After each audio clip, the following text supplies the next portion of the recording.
Topping our news this week, property tax rates approved. Why the township is approving a millage that's been in place for a decade, but they don't want you to worry about a tax increase. Charlie?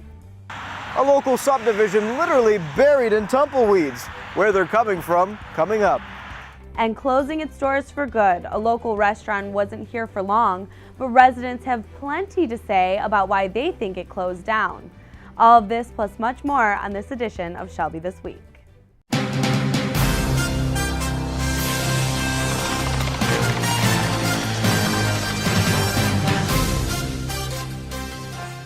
Welcome to Shelby This Week. A local subdivision is looking more like the Wild West. Charlie Codato tells us how tumbleweeds have some Shelby residents cleaning up their yards and why a local developer is to blame. Charlie? I know what you're thinking. Really? Tumbleweeds? If they're a problem, just pick them up. But let's show you the problem. They've literally taken over this subdivision. It's getting into your flowers, everything. It's just a mess. Barbara Davis can't even sit in her own backyard because of the tumbleweeds literally occupying her patio. I can't even get back there. And my driveway looked the same way before we blew it off. It's a mess, Davis says, that happens every year. The tumbleweeds come from this field right across the street from her home. We live in a beautiful sub, and it's been nice until now. Davis isn't the only one with a tumbleweed problem. Take a look. From house to house, residents say they have to deal with this mess every day. It's a lot of work. It's worse than leaves, I think, because it's tumbleweeds.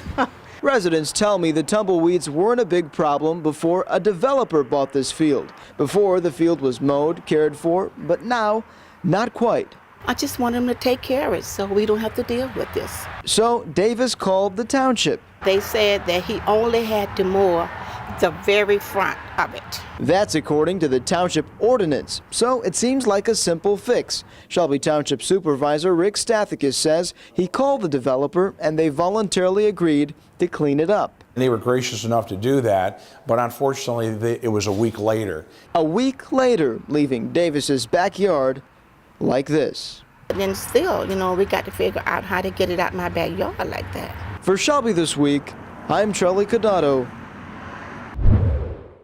Once a sheriff, always a sheriff. He may not be wearing a badge, but Macomb County Executive Mark Hackel took it upon himself to follow a hit-and-run driver. Nick Buckler tells us how Executive Hackel's instincts kicked in and why he believes any ordinary citizen can help protect the community. He may not have a marked vehicle or a police vehicle at all for that matter, but that doesn't mean when he sees a dangerous hit-and-run accident on the streets, County Executive Mark Hackel won't fight for justice. So I'm preparing myself to go around the further and I'm watching the pickup truck and I'm thinking, wait a minute, you should be going first. And I realized he was not about to stop or make that flare. Without even stopping or hesitation, he hits that minivan and drives it across left to center and then just keeps going. 911, where is your emergency?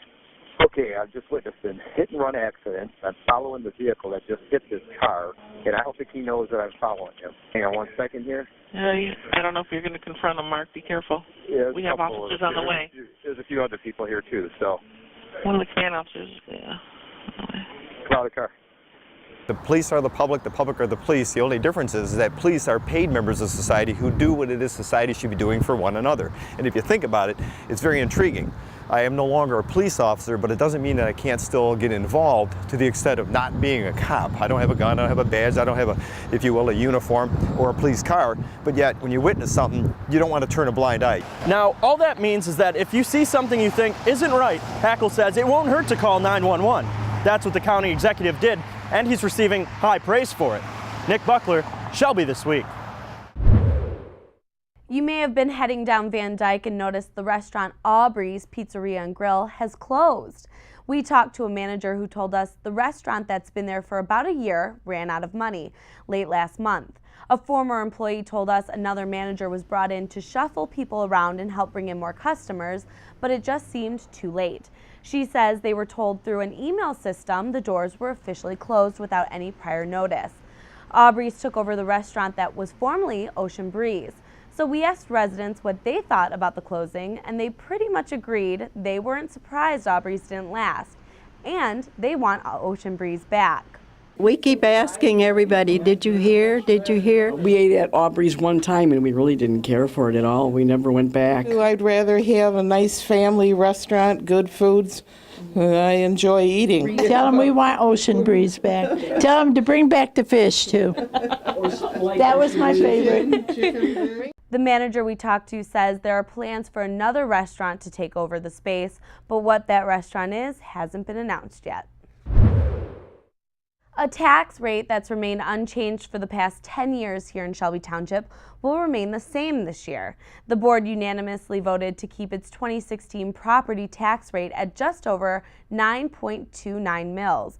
1.43 mils will be allocated differently to the police department, but the supervisor reiterated this will not raise taxes for residents. The renewal for millage for the fire department is not a new tax. It's a renewal. It will not raise taxes, and I hope the public supports renewing what we already have. By voting yes on this millage, we will still be at the millage we're at right now, which is about 9.299.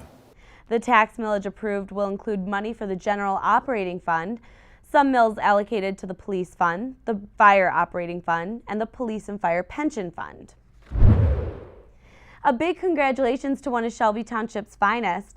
Officer Bob Van Dyke received the Mothers Against Drunk Driving Excellence Award.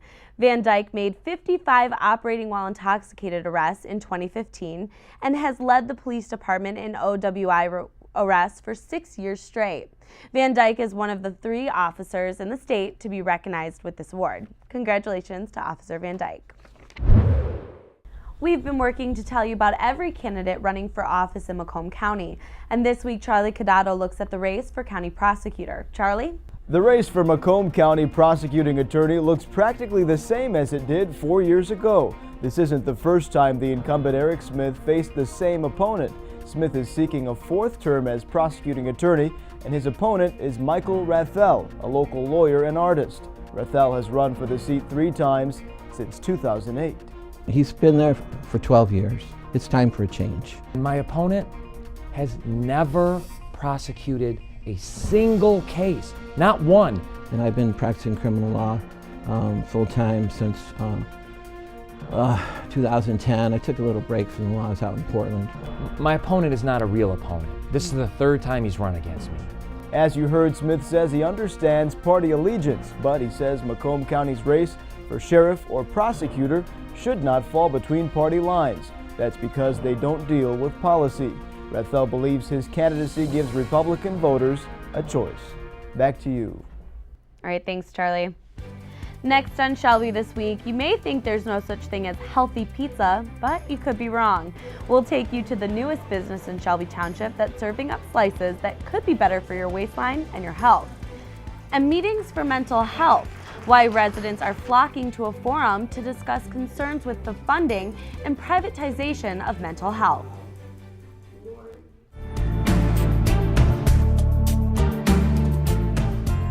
Hi residents of Macomb County, I'm your Chief Animal Control Officer, Jeff Randazzo, and I just want to take a moment and talk to you about the Gibraltar Trade Center adoptions. One, we're very thankful to Gibraltar Trade Center for allowing us to do adoptions, and ever since its inaugural grand opening on August 29th, we have adopted out more than 50 animals every Saturday from 10 to 2. So if you are looking for a pet or family member, we'd love for you to come there. Again, it's Saturday 10 to 2 over at Gibraltar Trade Center in Mount Clemens. And we bring all the animals, the homeless animals, here from Macomb County Animal Control that were picked up in your community. So it's your way of getting involved, and thank you for all your support. We truly are blessed to have you here.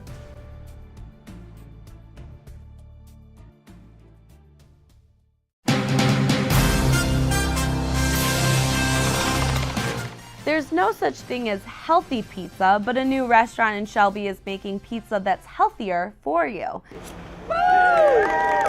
The ribbon was just cut at NKD Pizza, where there was live music, lots of residents, and of course, pizza. The restaurant offers options that other places don't. The pizza is made from scratch with all natural, fresh ingredients. Naked Pizza puts a little twist with our ancestral blend dough. And the difference there is it's a 10-grain dough. It's much healthier for you. It helps you digest the food, and it's filled with probiotics and prebiotics. And not to mention, and this is something that we like to share, is all of our ingredients are all natural, which means there's no preservatives, no food coloring, nothing that you cannot pronounce. And they also offer gluten-free options without cross-contamination in the kitchen.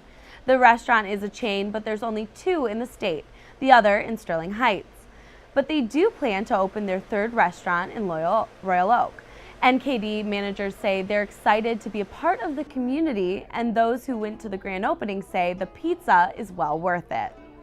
The type of crust was delicious, and the toppings were just the good flavor, the combination that they put on there, and it was a Genovese pizza that I tried. So when I sell homes here, I like to incorporate the local businesses within my closing package to tell them to come and visit and support, especially the ones that are family owned and not the big corporation, because it's great and it's something different's always good. And who doesn't like pizza? NKD is located on Van Dyke, just south of 24 Mile, and they offer free delivery to residents within a 2-mile radius. And in the coming weeks, NKD invited us to come and learn how they make their delicious pizza, so be on the lookout for that. And October is coincidentally National Pizza Month, so to celebrate, we're throwing a pizza giveaway. Oh man. Okay. Yep. These are delicious. So, remember a few weeks ago when we brought in Mod Pizza? They came into Shelby TV to show off all the specialty pizzas they offer, and we got a taste of them. They also talked about plans to come to Shelby Township early next year. While they were here, Mod Pizza gave us 4 $25 gift cards to give to our viewers. So in honor of National Pizza Month, head to Shelby TV Facebook page. There you'll find a post about Mod Pizza and comment on what your favorite unique pizza topping combination is, and you'll be entered to win a gift card to Mod Pizza. Good luck. A series of town hall meetings has kicked off all about mental health funding and services here in Michigan. One of the meetings was held in Macomb County at the Macomb Intermediate Schools. The purpose of the meetings are for residents to express their concerns and views to lawmakers. This is what we have to do. We have to show people that people with mental illness are regular people and they have to be treated as such. Representative Peter Lucido and his opponent in the upcoming election, Diane Young, were there. Many of the residents told them they opposed Lansing's efforts to shift Medicaid funding for mental health services to privatize them. This comes after Governor Snyder's budget proposal included language that will allow for privatizing the administration of Medicaid spending on mental health. While this was withdrawn, advocates fear it will be back in January. There will be another town hall meeting on October 12th at the Northeast Guidance Center on Connor Street in Detroit, and another one on October 15th at the UAW region on Telegraph and Taylor. Food, fashion, and fun is everything you'll get at the annual Step It Up For You Women Helping Women Luncheon and Expo. This is video from last year's luncheon, hosted by the Shelby Community Foundation. The luncheon will feature the history of fashion with salon owner Mark Douglas, and the event is on Friday, October 21st, starting at noon at Cherry Creek Golf Club. If you're interested in going and helping a good cause, head to the ShelbyCommunityFoundation.org. Habitat for Humanity is a nonprofit organization whose mission is to provide low-income families with affordable housing, and for one local woman, her dream home is now a reality thanks to the program. Now this is beautiful because it's enough room to move around and cook, and then you got a lot of counter space. Students from Dakota High School and other volunteers worked tirelessly to build Carol and her daughter Shannara a beautiful home in Clinton Township. And just days away from moving out of their apartment and into their new home, they couldn't be more excited and thankful. Oh my God, it makes you feel really, really good. It's just a very special feeling.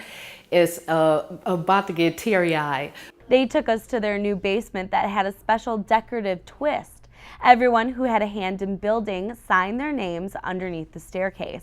With 3 bedrooms and a large kitchen, they told us they're already planning Thanksgiving dinner for friends and family and planning how they'll decorate their new home. You know, the daughter is so excited about her bedroom and her backyard and everything. I mean, that's why all of us do what we do. Very excited, like I can move in tomorrow. This home, along with others in Macomb County, are built from money raised, which is why their next fundraiser is so important. That money builds these homes. See, that's what it's all about. The Harvest Home Motown Review is on October 28th and will feature the Contours and the Funk Brothers. For information on the event that will have music, food, and lots of fun, head to our Shelby TV Facebook page. Kids came together to help other kids with autism through their love of the game. Kids in a youth baseball training program buddied up with children who have autism to share their skills on the field at Peace Lutheran Church. The event was a partnership between the Five Tool Baseball Club and Stephen's Hope, a nonprofit organization. It has allowed all of these boys and girls that are here to, have a better understanding of autism, and and that's something that that each and every one of them can take with them when they go to school tomorrow, or when they're at their games, or wherever else that they are. Players from the ages of 8 to 18 were paired up with kids of their same age to teach them about the game and baseball skills like throwing, catching, hitting, and running the bases.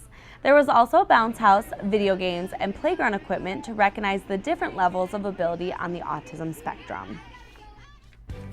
Still ahead on Shelby this week, the Eisenhower Eagles crushed the competition in their latest football game. See why they're moving up in the rankings and the blowout score they delivered. And taking the focus away from the players, we'll tell you why marching bands from different high schools stepped off the bleachers and onto the 50-yard line. Next. People think I'm trash, but they're wrong. Today I'm just an aluminum can, but one day I could be a stadium.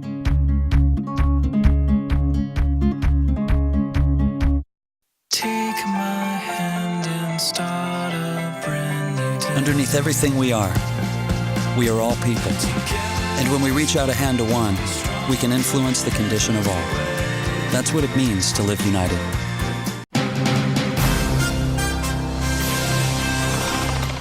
Good news for hunters. The Michigan DNR is expecting improvements for this year's deer season.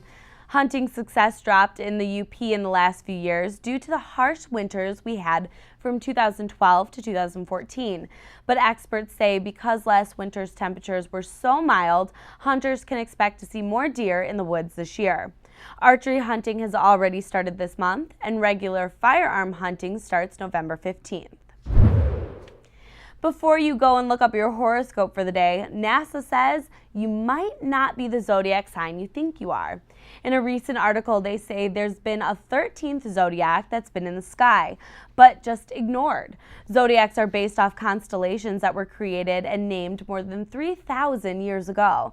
But because the Earth's axis has shifted, the zodiac sign called Ophiuchus can now be seen better. NASA says they're not changing the zodiacs, but they're merely pointing out another one that's always been there. So for those of you who are born from November 29th to December 17th, Ophiuchus is now your horoscope. It means serpent bearer in Greek and is a seeker of wisdom and loves bright colors. To find out if your horoscope has changed, head over to shelbytv.org. Under the lights, the Utica Chieftains lost, but the Eisenhower Eagles are moving up in the ranks after their big blowout on Friday. Here are your football highlights. More Week 6 action as your Utica Chieftains take on the Chippewa Valley Big Reds in the Week 6 Shelby TV Game of the Week. The Chieftains got the scoring going in the second quarter as Nathan Ayers takes it in from 3 yards out. The extra point would be blocked though, so Utica would only take a 6-0 lead. Chippewa Valley would answer on their next drive as Stephen Charles takes the handoff in from 3 yards out. The extra point is good, putting Chippewa Valley up 7-6. Utica would follow suit on their next drive as Patrick O'Connor throws a nice pass to Kayvon Higdon, who takes it in for 6. The Chieftains would go for 2, but would fail to convert, but would still take a 12-7 lead. Chippewa Valley would storm right back on this beautiful touchdown pass from Tommy Schuster to Maurice McBride with 6 seconds left in the second quarter. The extra point is good as the Big Reds take a 14-12 lead at the half. The only point scored in the second half came off this Chieftains punt snap, which goes over O'Connor's head, bounces to the end zone, and O'Connor just pushes the ball out of the back of the end zone for a safety. And Chippewa Valley would go on to win 16-12, sending the Chieftains to their second straight loss and their fourth loss on the season. The stage was set for a Friday night fight. Both Eisenhower and L'Anse Creuse North were 5-0. Unfortunately for the Crusaders, the Eagles didn't get the memo. Jacob Albright pitched in for the Eagles with 82 yards on the ground with 2 touchdowns from 1 and 34 yards out. Jack Preventure was the Eagles' workhorse, scoring 5 touchdowns and racking up over 150 yards. Max Whitwer dances into the end zone with this 15-yard touchdown run. More Jacob Albright in the second half. This time, a 98-yard kickoff return for a touchdown. Eisenhower improves to 6-0 and sits atop the MAC Red, tied with Warren Mott. Final score, Eisenhower Eagles 70, L'Anse Creuse North Crusaders 6. We never sleep on any team ever, especially with one that coming in with the same record as us, 5-0. Even if they're in the MAC white, it was the same situation with Romeo last year. They were coming in undefeated, division down though. We weren't sleeping on them. We knew, you got to work hard. You can't sleep on anybody. And sure enough, we end up taking it to them pretty good. I don't even know how to describe it. Everybody's here for you, and the feeling inside is like, this is what I'm here for. This time, it was the marching band that was center stage under the stadium lights and onto the football field. At this year's Bandorama, each high school marching band came to play from Eisenhower, Stevenson, Henry Ford, and Utica High School. They each played a set that revolved around a theme and battled it out for the #1 spot. Shelby TV was at the Battle of the Bands, and you can catch the entire set for each of the bands on Shelby TV next week. Well, that's it for us here at Shelby this week. You can watch us all the time on shelbytv.org. And for updates on everything you've heard today, head to Shelby TV Facebook page. We'll leave you now with more scenes and sounds from Bandorama. Thanks for watching.